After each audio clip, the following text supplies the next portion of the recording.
kula nyuwun dawuh wonten ngarsa paduka Kakang Narpati. Kados-kados salebeting pasupenan menika kasunyatan Kakang Narpati negari Ngastina saking pangraos kula ketaman banjir bandhang ingkang ngantos anglelepi Purayagung negari Ngastina. Malah meh kewala rebah gapura negari Ngastina. Menika pralampitanipun kados pundi Kakang Narpati tumuli keparing medhar sabda ingkang rayi sumedya nganglungaken jangga elingaken karna Yayi. Yen kowe takon perkara impen lawan pun Kakang kuwi kleru.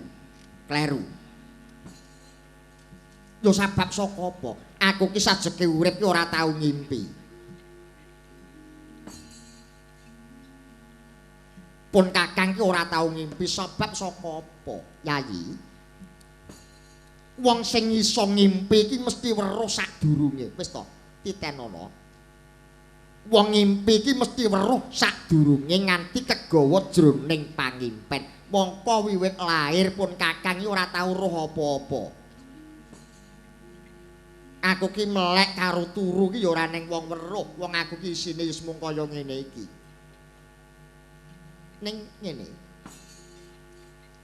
Pun Kakang tau nampa dawuh saka ngarsane Rama Resi Wiyasa. Yen ora kleru biyen rak ya bebarengan kelawan Yayi Pandhu lan Yayi Widura nalika bareng-bareng sowan ana pertapan Saptawarga ngrembug perkara pasupenan. Pancen impen kuwi kala mangsa ana sing kadara dasih tegese tembus marang kasunyatan tuladane wong ngimpi dadi manten wong ngimpi duwe gawe gedhen ku ora becik kedadiane sedhela meneh mesti bakal kewirangan ana wong ngimpi dipangan macan kuwi bakal munggah derajate wong ngimpi dicokot ula kuwi jarene caket karo jatuh kramane nanging yang pasupenan siadi negara Ngastina kang ketaman banjir bandhang nglelepi Purayagung negara Ngastina mongko eling kumbiyen pengendikane Rama Wiyasa kuwi yen banjir bandhang kuwi pangawak mungsuh yen pangawak mungsuh pun Kakang Malasaya ora percaya dasarku apa? Sapa to sing wani mungsuhi Yayi Pandhu kuwi sapa? Yayi Prabu Pandhu Dewanata ki jagat nyekseni salumahing bumi sakureping langit. Akeh para raja Narpati sing kepengin ngayom marang ngarsane Yayi Prabu Pandhu Dewanata malah kapara negara manca ki yen ketaman parang muka ya mung siadi kang bangkit mbingkas karya aja to padha ratu. Aku nekseni pun Kakang isih eling kowe isih jaka wae biyen tau munggah kayangan Sinaraya Dewa supaya nyirnakake parang muka kang munggah kayangan Narendra Guwa Brarong Prabu Nagapaya biyen sing mateni ya Yayi Pandhu. Mula saka pangrasaku kok ora ana to Yayi. Ora ana kang wani cilik bakal bedah negara Ngastina gedhe-gedhene nantang Yayi Prabu Pandhu kuwi saka pangrasanipun Kakang kok ora ana. Ya muga-muga wae impenmu kuwi wong impen-impenen sing ora tembus marang kasunyatan ya Di. Bretu mawur mangawur kawur-wurahan tengarane ngajurit gong maguru gongso tata kadya butuh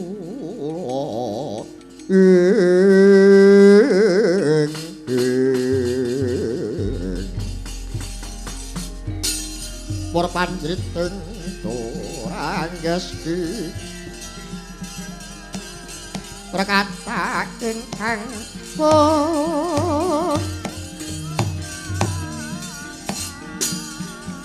cuaca layu sakit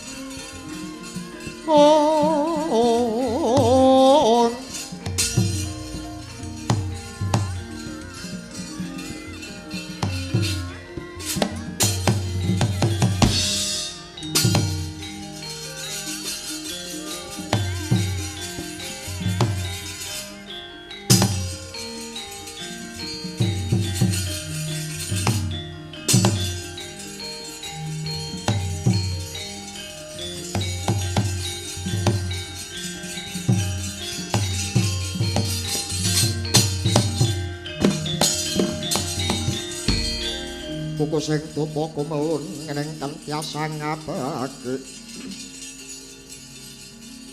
kawengku sagung jajahan kawuhun menawi pasang kalimat tabe mugi lebih nasiku dendaning Gusti kula ingkang sowan Koko Prabu Yayi Garya Suman kang sowan ana ngarsanipun Kakang Bayana kawigaten apa Yayi iki Koko Prabu sowan kula wonten ngarsa paduka Kanjeng Koko Prabu kula badhe nyaosaken nawala saking Narendra Pringgondani ingkang dipun tapak asmani kaliyan Prabu Tremboko lho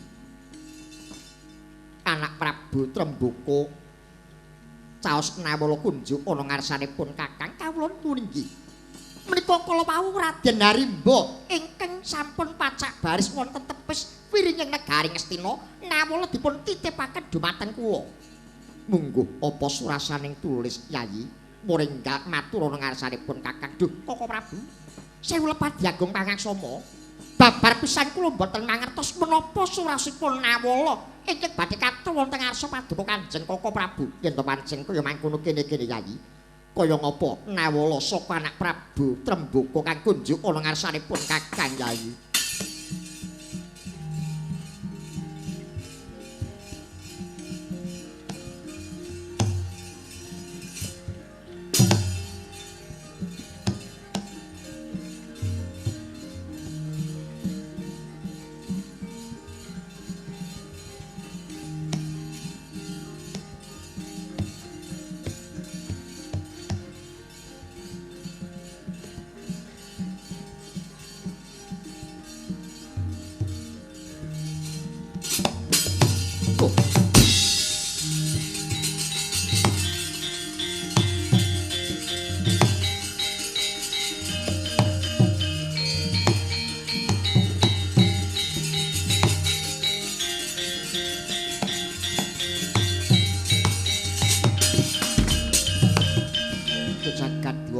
jagat panestungkara Kakang Narpati piye Yayi menapa kinten-kinten menika pralampita pasupenan kula Kakang lho mengko dhisik Yayi Prabu kok paring dawuh iki pralampitane impenmu kuwi dasare apa inggih Kakang mugi dadosaken ing kauningan nawala ingkang sampun kula tampi menika nawala panantang anak Prabu Tremboko kepengin neter kaprawiran kula Kakang Narpati kosek to kosek dipenggalih sing kanthi wening Tremboko ki rak ya siswamu sing banget kok tresnani lha inggih menika Kakang ingkang dadosaken tandha pitaken salebeting manah kula kenging menapa Tremboko nantang kalian kula menika cetha nek murid nantang kalian guru layak to layak wonten tapa wates iki cangkemmu meneng osik to iki ning wong rembugan Suman wonten dawuh ana rembug dirembug nanging kula mangertos piyambak buta pringgondani putu dampyak nyeneka wonten negari iya aku weruh ning kabeh kuwi kena ditata Yayi yen Yayi Prabu ndahar aturipun Kakang dina iki aja kesusu kok tanggapi layang penantang saka negara Pringgondani mas kesuwen apa guru wani tantang karo murid menawi kula dados guru maning murid wani karo guru wo mboten ngratos dinten benjang sak mangke mesti kula jangkah kuwi rak nek kowe jejeran ki momo kowe ra metu apik kok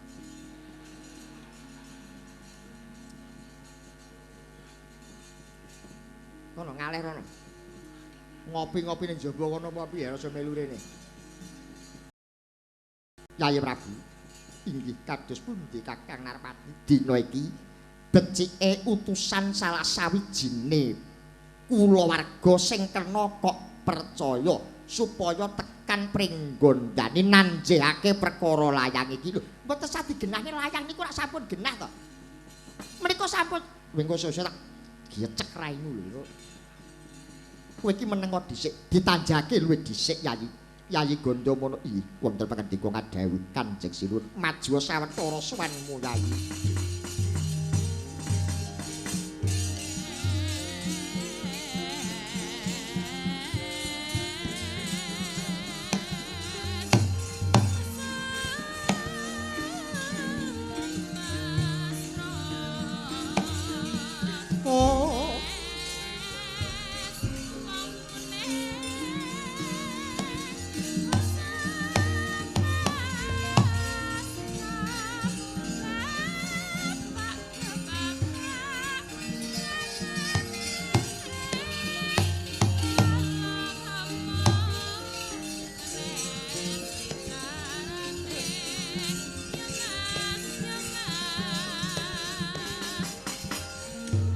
Gandamana wonten dawuh.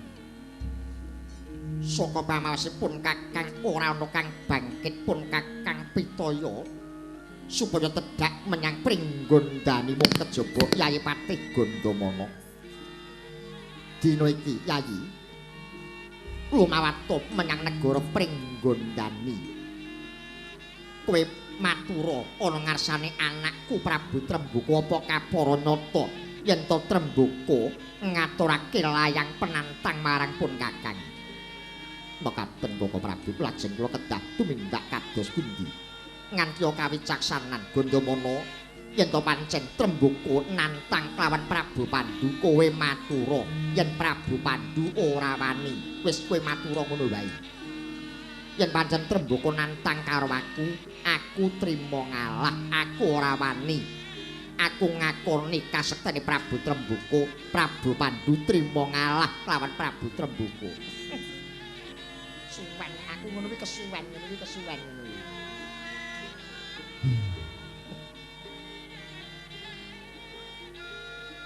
Dibiyen citake wong piye to. Mekaten Koko Prabu. Iya, tenan ya Yayi nganti kawicaksanan. Uruping geni saka negara Pringgondani siramen kanthi tirtaning kawicaksanan Gandamana inggih. Nanging menawi Prabu Tremboko ngantos bondo kalani gajah gelar bundat ingkang tanpa payung ageng-agengipun badhe gepuk perang wonten Pringgondani. Aja kok langgati. Upamane ana pangamu ing buta Pringgondani menyang negara Ngastina, tak jaluk kanthi banget balekna ning aja nganti tuwuh kurban Gandamana. Aja nganti tuwuh kurban ana negara Ngastina balekna metu saka njabane rangkah negara Ngastina. Mekaten Koko Prabu. Iya. Menawi kula kados mekaten truwaca mangandewa paduka Kanjeng Koko Prabu keparenga ingkang abdi amit madal pasilan sepisan maneh aja kaya bocah cilik nganti kawicaksanan Yayi.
Kakang Narpati. Piye, Yayi Pandhu? Kula suwun kanthi sanget paduka Kakang Narpati sampun kundur wonten Gajahaya keparenga lerem wonten negari Ngastina ngantos pajar lelampan menika Kakang. Yo Yayi, ora liwat pun Kakang estuake dawuh malah dina iki supaya enggal pajar penggalihe Yayi Prabu bebarengan kelawan pun Kakang munggah sanggar pamujan memintosi wilasaning Gusti muga-muga enggal udar ruwet rentenging negara Ngastina Yayi. Inggih Kakang Narpati. Yayi Widura kawula nuwun wonten dawuh Koko Prabu. Ora ana dawuh maneh saka ngarsanipun Kakang mara bubarke kang padha gantung seba pun Kakang bakal kundurange datuk sumedya ngestaken dawuh paduka Kanjeng Koko Prabu keparenga ingkang rayamit madal pasilan. Urmati wonten pangendika dawuh Paman Prabu. Sabubaring pasewakan kanthi para kadang-kadang musata Kurawa kinarya pacak baris mbok menawa yen ana moganing Prabu Tremboko Kurmati sumedya ngestaken dawuh paduka Paman Prabu keparenga ingkang putra amit madal pasilan. Sebagian kacarita wau riwasnya paripurna pangandikane Sang Buminatarsa kundur anget daton pyak ngarsa tangkeping wuri sumorot Prabu banira Sri Naranata nganti kaya soroting Basanta.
sang nata kundur katon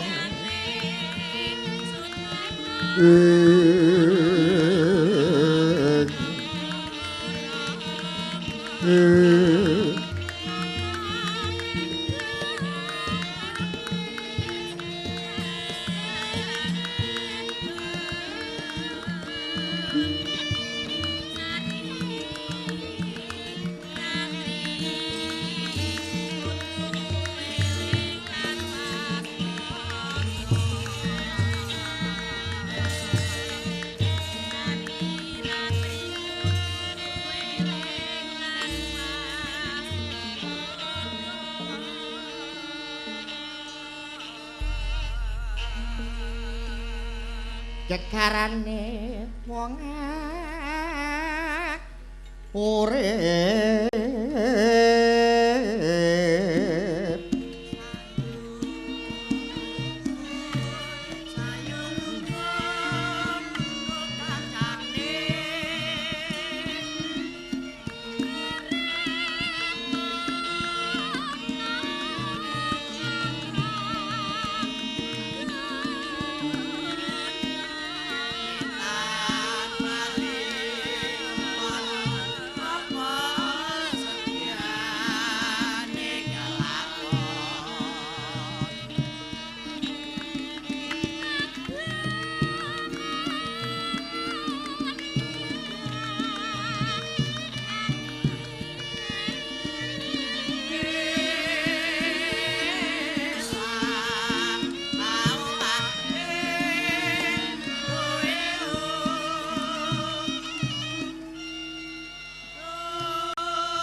yo apa iki tembange Asmarandana nduk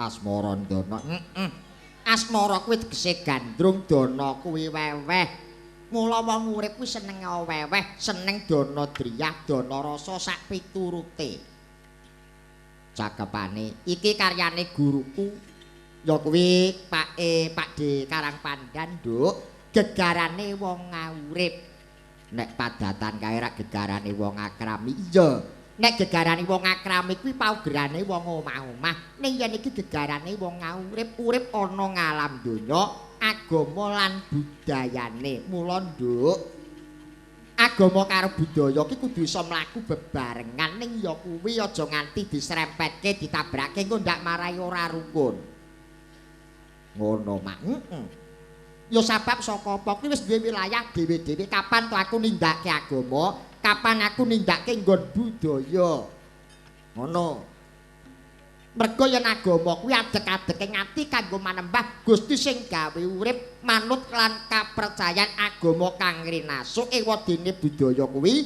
kanggo nggayuh katentreman kerukunan no gunggung kepruke yen agama ki kanggo hablum minallah ning yen budaya kuwi kanggo hablum minanas. Oh ngono. Dientekke sik nduk ya.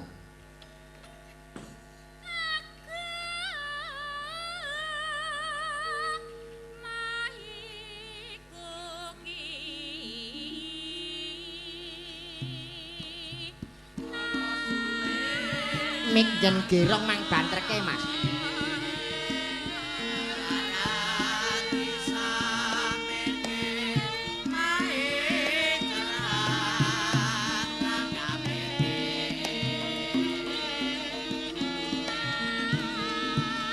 Cengkleke nduk. Ya.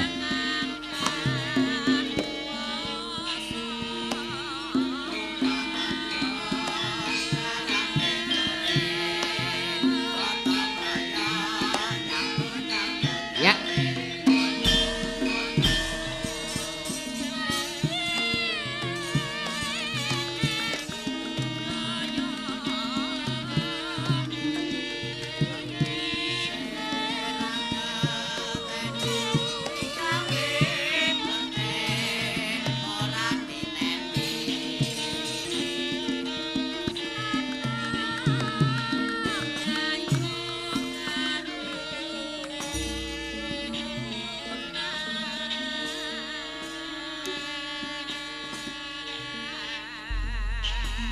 Nduk.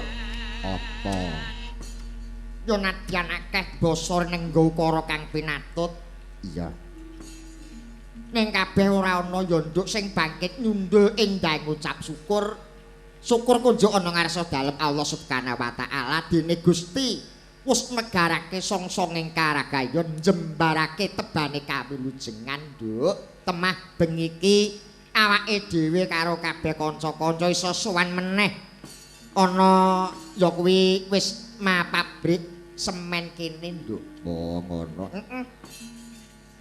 Iki wis mrambah kaping pira? Aku ki nganti ra iso ngitung, Nduk. Rene iki ra iso ngitung.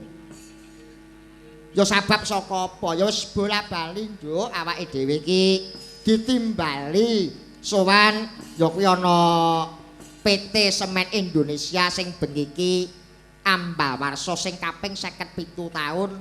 Heeh. Aku ki wis ora iso ngitung rene iki ping pira ki wis lali. Ngono. Heeh. Mula ya matur nuwun, Nduk. Lah ya iki lho, Nduk.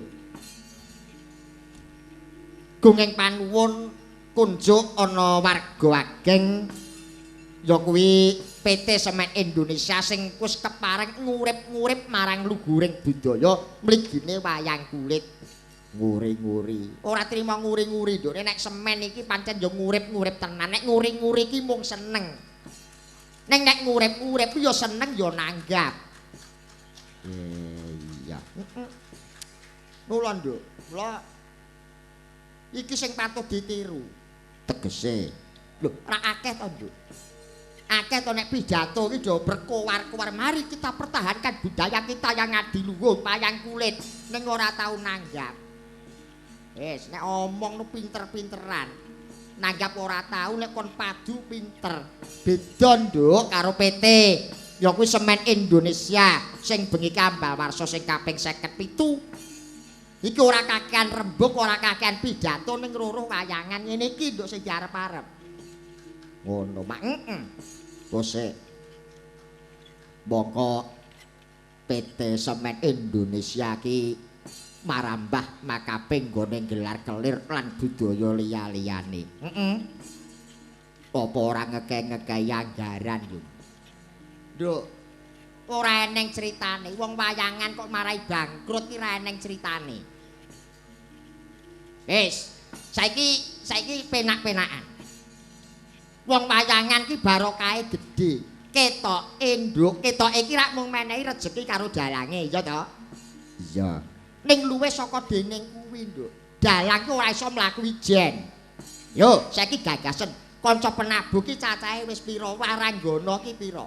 Gamelan wayang ki ya ana sing nata jenenge peniti, sound system ki ya ana operatore, terop iki ya eneng sing nata, eneng sing pekerjane, Nduk.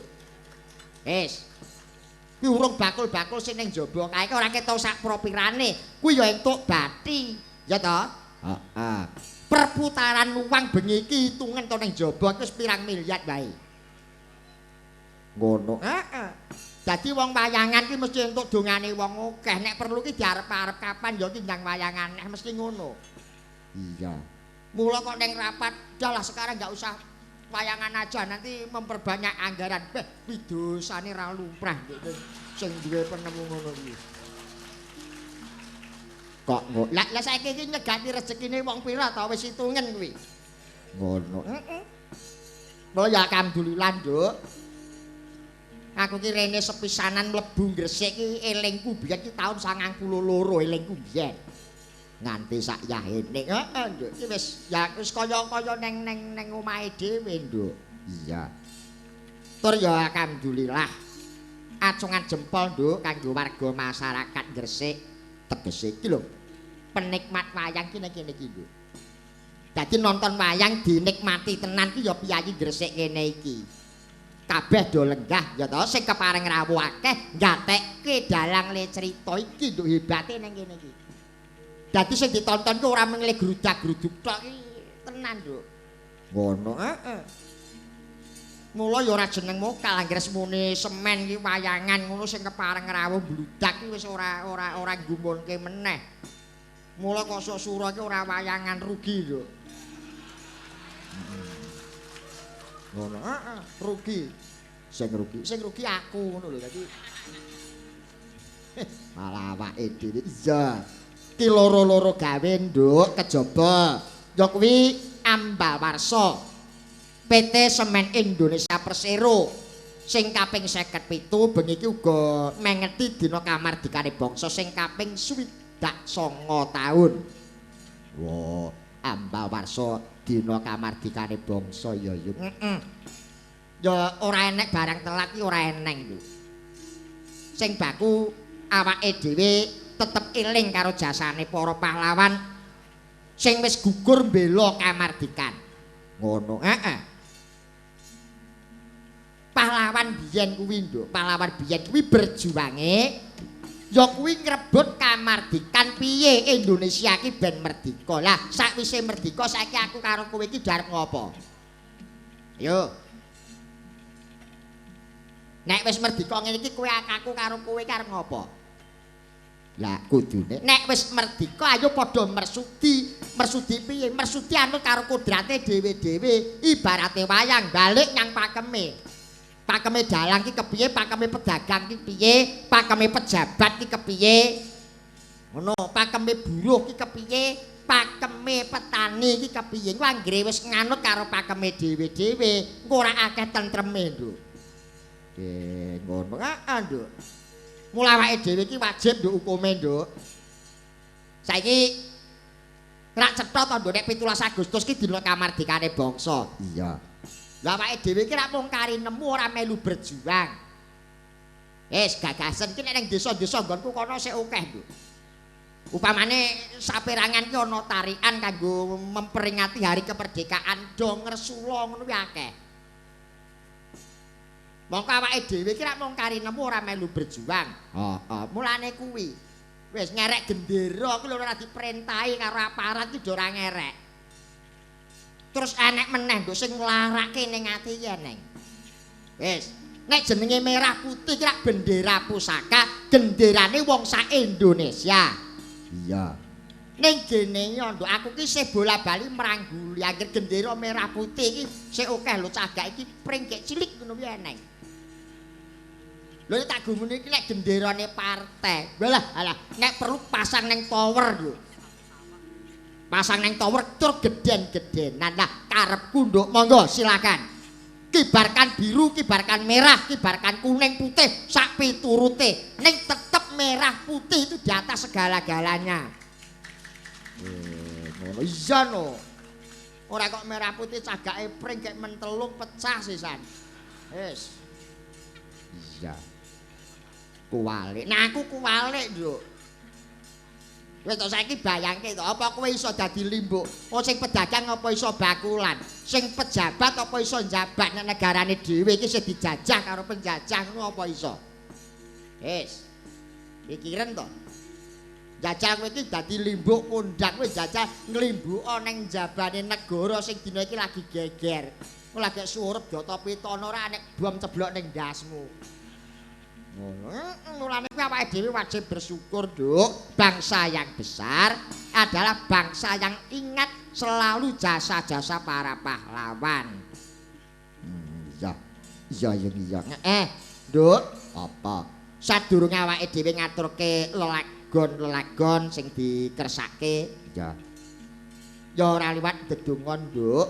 Nyatane jagat wis nyekseni nek Semen Indonesia sing bengi Ambal Warsa sing kaping 57 ki wis terbesar ning Asia Tenggara, Nduk. Ora mau ngomongake ning Indonesia.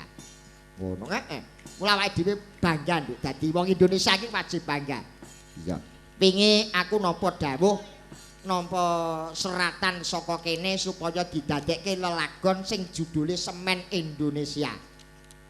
Ana lagune. Ya nek cakepan saka kene, Nduk. Ki sing ngrakit ya anakku lanang.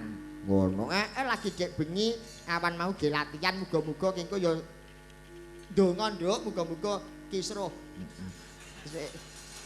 Mergo biasane ki nek latihane apik ki dengedeng ki ora apik, biasane ki ngono. Iya. Pokoke ki engko eneng sing kleru, sesuk mulih aja diundano bis. Wes men mulih dhewe.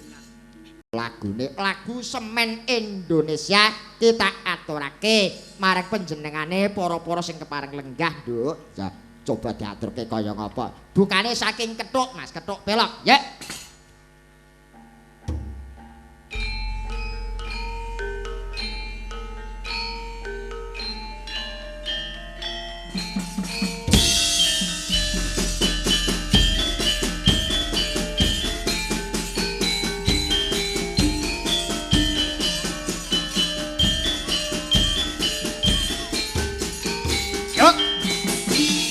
Tipis tabuhan. Semen Indonesia hadir menggelora, menghasilkan karya nyata anak bangsa, membangun Indonesia, membangun dunia, membawa kemajuan karena kesatuan.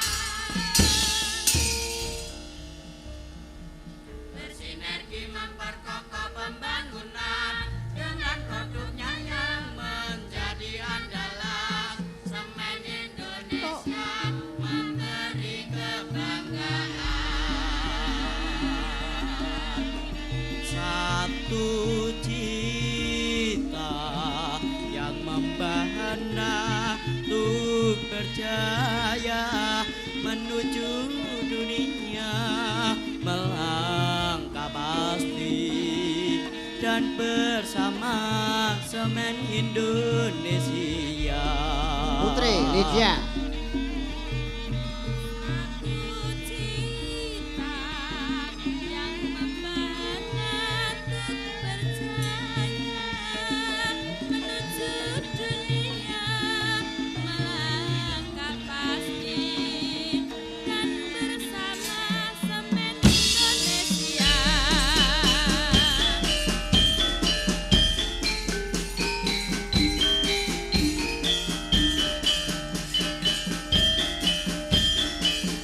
Semen Indonesia hadir menggelora, Mik vokal banterke Mas. hasilkan karya nyata anak bangsa, membangun Indonesia, membangun dunia, membawa kemajuan karena kesatuan.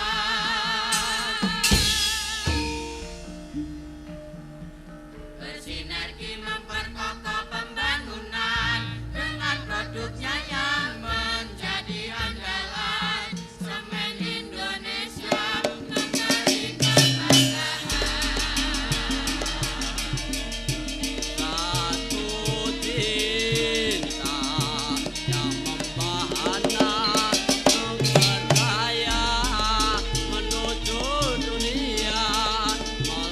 melangkah mati dan bersama Semen Indonesia.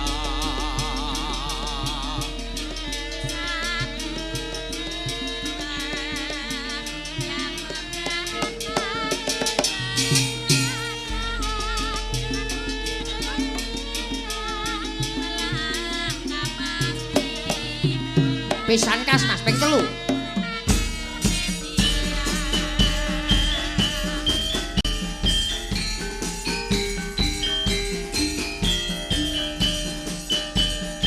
Mik vokal banterke sedaya Mas. Ya. Semen Indonesia hadir menggelora, menghasilkan karya nyata anak bangsa, membangun Indonesia, membangun dunia, membawa kemajuan karena kesatuan.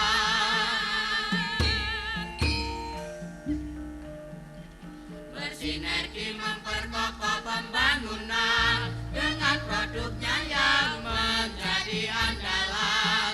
Semen Indonesia memberi kebanggaan. Satu cita yang membahana untuk berkarya menuju dunia, melangkah pasti dan bersama Semen Indonesia. Satu cita yang membahana untuk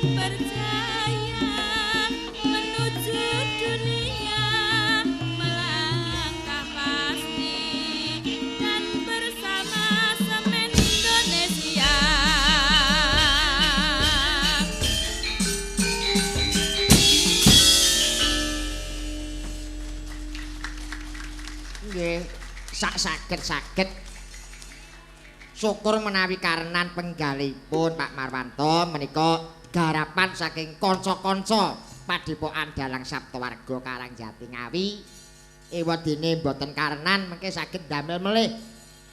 Mengke insyaallah menawi damel melih wekdalipun radi panjang ngaten insyaallah mengke saged dipun garap ingkang langkung prayogi. Menawi kirang pitados monggo mengke dipun cobi njing sura ngajeng mengke rak pun beda melih kalih garapan dalu niki.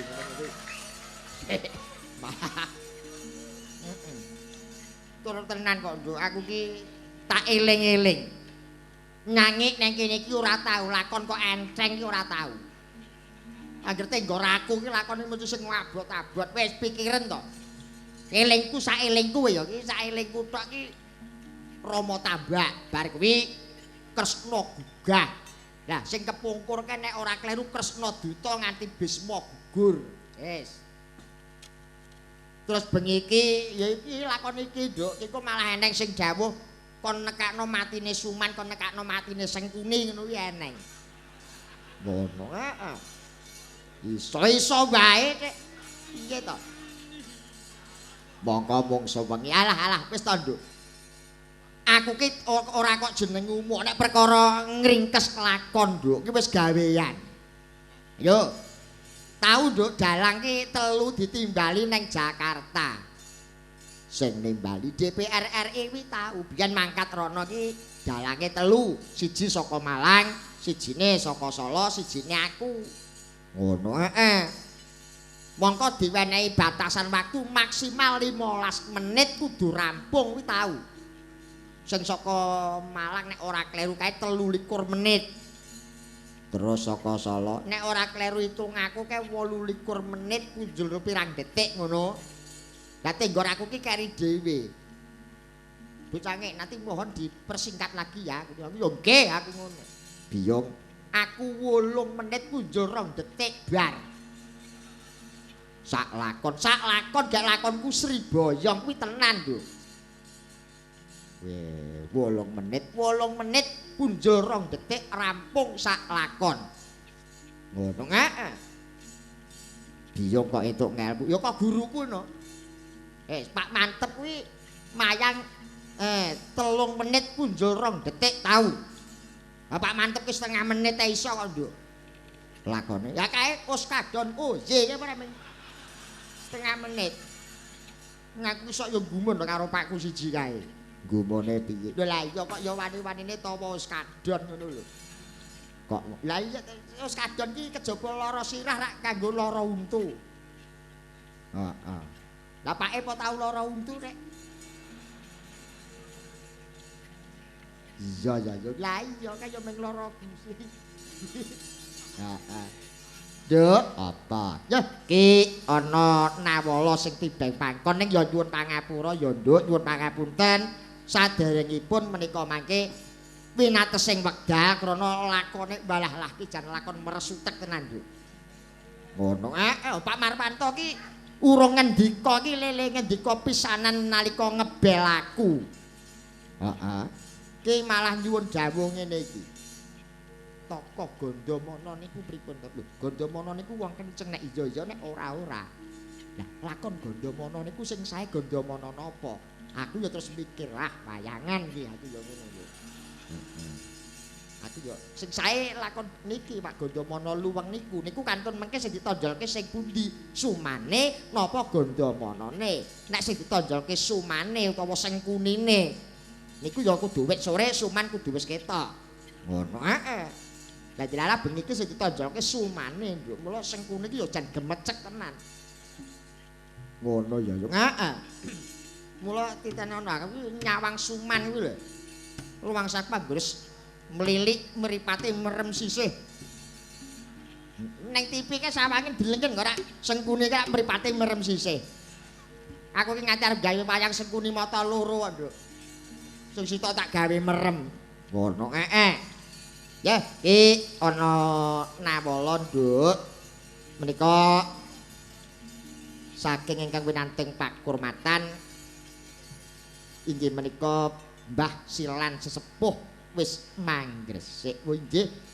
Assalamualaikum warahmatullahi wabarakatuh. Waalaikumsalam warahmatullahi wabarakatuh. Katur kidalang nggih. Ngaturi wilujeng dalu, wilujeng rawuh nggih, Mbah. Kawula nyuwun kutut manggung. Lho, elok to. Heeh.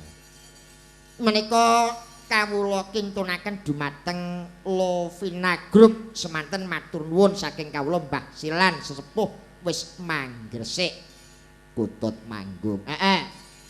Neng aku njaluk kutut manggung Gagrak Semarang, Dik. Semarang. Heeh. Kutut manggung nek Semarang. Nek Semarang ki pelok barang. Ngono. Nek Gagrak Surakarta, Gagrak Solo kuwi slendro menyura, nggo deg-degan isen-isene kae. Cekikrek kae. Ya toh? Iya. Ning nek Gagrak Bu Candra Lukita kuwi isen-isene kae. Ya slendro menyura wayahe wis lingsir wengi kae. Ning nek Gagrak Semarang kuwi pelok patete barang. Oh, pelok barang. Heeh. Ya, cakepane. Ayo, apa ora? Tumawung kae. Ora apa? Lha wong bagus si prana citra kae apan slendro nyura wis slendro menyura wis ya ya diwiwiti saka rene wengi-wengi ya langsung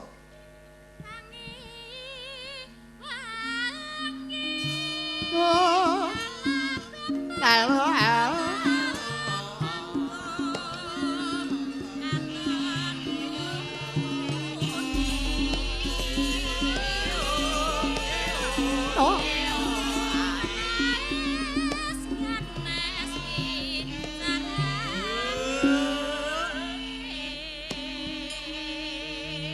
geser nang Rizky iki Rizky, kuwi lagi kelas 1 SMA, Nduk. Wah, iya. Anu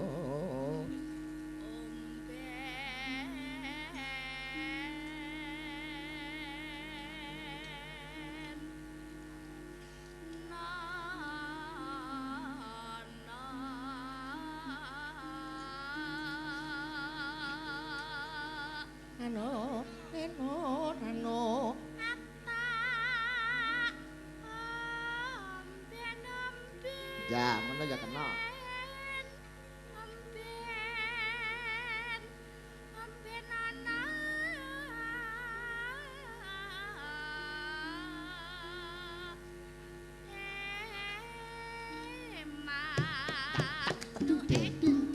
Lah.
ngawaske, Mbak.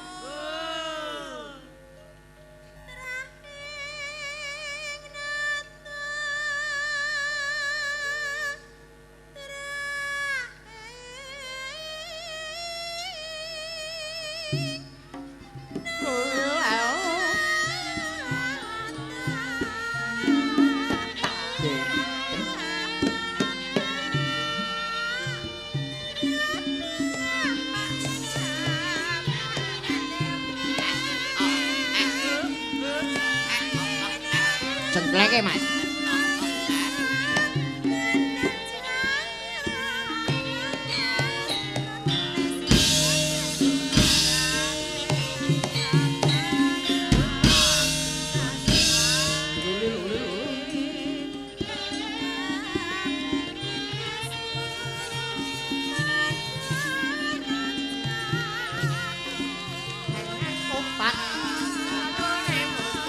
Kuda nyongklang, Bu.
Kutut manggung bablaske kuda nyongklang nduk gandengane kuwi. Heeh.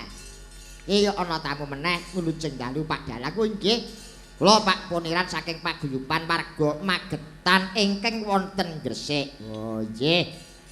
Nuwun caping gunung jengkleng kalian Sri Guning. Matur nuwun saking Bapak Poniran. Slendra Sanga nggih. Slendra Sanga. Sri Guninge dhisik. Oh iya. Bawane Asmarandana karep dibawani swara kakung. Swara kakung. Sing kepareng dawa ki wiraswara ana papat. Tur ki dalang kabeh lho. Nggih, penggeronge kuwi. Heeh. Kuwi Mas Narto sing sepuh, terus sing telu kuwi anak-anakku saka mahasiswa isi Surakarta. Ya ning anakku mbarep putut ya wis mayang, ning anakku sing saka Sragen widhek bengi ya mayang kuwi. Heeh. Terus anakku Basuki sing saka Temanggung bengi iki ya melu sowan mrene, Nduk. Iya. Ben saka Mas Narto dhisik, Nduk, sing sepuh. Ngono. Pun bawani, Mas. Wanita sulisteng warni. Nggih. Tur gamelan wayang iki ageme sesepuhku, Nduk, kagungane Pak Jito. Iki Janur Rajur aku mlebu Gresik sepisanan wayange ya iki gamelane ya iki ning biyen rancake Cete Abang. Ngono. Aku seling. Rancake Cete Abang diprodo biyen. Iya. Saiki diganti plitur malah saya bergas. Iya. Iki kok dadi nggekku ngono tenan, Nduk. Mesti nggon gayor tak tulisi dijual. Ora. Ya, Mas. Sri Uning Mustika Tuban labuh tresna. Tuban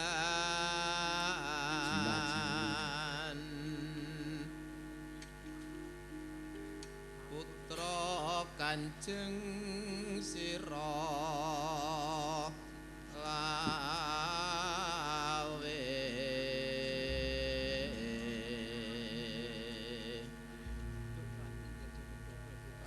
Prangkung bojone kara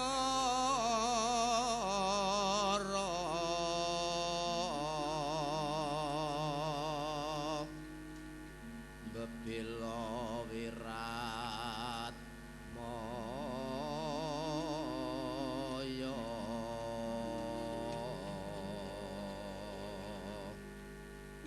wekasan Sri Huning gugur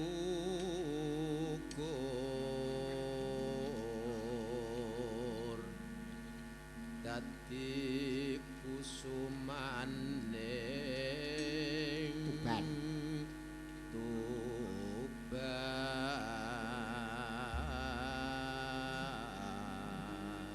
Sing Sri Gunenge tiyak. Ya anakku ragil lho. Oh, anak ragil. Heeh, sing lungguh mepet aku kira anakku ragil. Oh, iya. Digarap cara bloro, Nduk. Mathuk. Ya. Ya, Nduk, tak celuk. Sri Guneng Gusti Kutuban lagu Rasul Ben Saboyo Bali Malakan ya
Layang meneh, Nduk. Iya. Katurki dalang Jokowi. Oh nggih. Joko. Pancen jenengku ki padha, Nduk, karo presiden terpilih ki padha. Tur sing eloke meneh. Panjenengane Pak Jokowi, presiden terpilih. Kejaba jenenge sing padha karo aku kuwi tanggal lahir sak sasine padha. Apa iya? Piye to? Panjenengane lahir 21 Juni, tanggalku lahir ki ya 21 Juni lho. Dadi kejaba asmane sing padha, jenenge padha, tanggal lahir karo sasi ya padha-padha. Sing beda ya mung nasib. Iki saka panjenengane Bapak Suyadi. Oh nggih. Kula nyuwun gendheng Gambyong Paryanom nggih. Nggih, kalian orek-orek Gagrak Medyun. Oh nggih. Pak, kula kelingan sampeyan dalang kaping sepisan wonten PT Nusantara Plywood nalika tasih muda. Oh nggih, kula mayang teng mriki biyen dereng duwe anak. Saiki anakku wis kuliah kabeh, Nduk. Iya, nggih, alhamdulillah tasih imut kalian kula. Niki termasuk wonten Gresik ingkang kaping pinten? Kesupen, Pak. Pun kaping pinten anu saene panjenengan anu rawuh sing pun tau nanggap kula niku mengke mangitung dhewe. Pelok, Bu. Pelok. Pelok 6. Yeh, ki kanggo gantine Gambyong Paryanom, Bu. Hasbunallah wa ni'mal wakil.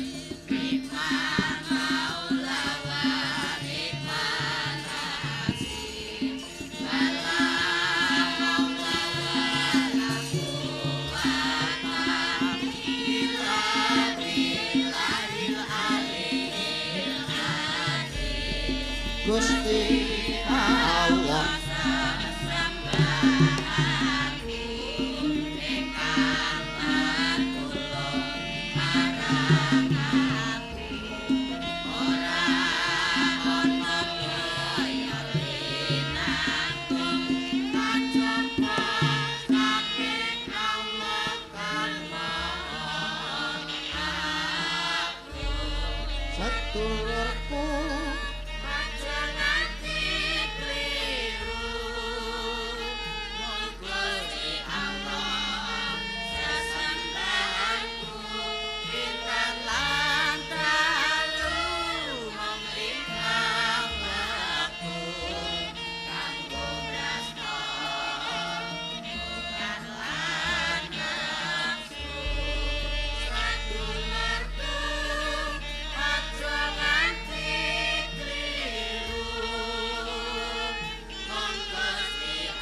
Ki sing urung nembang karo Lydia.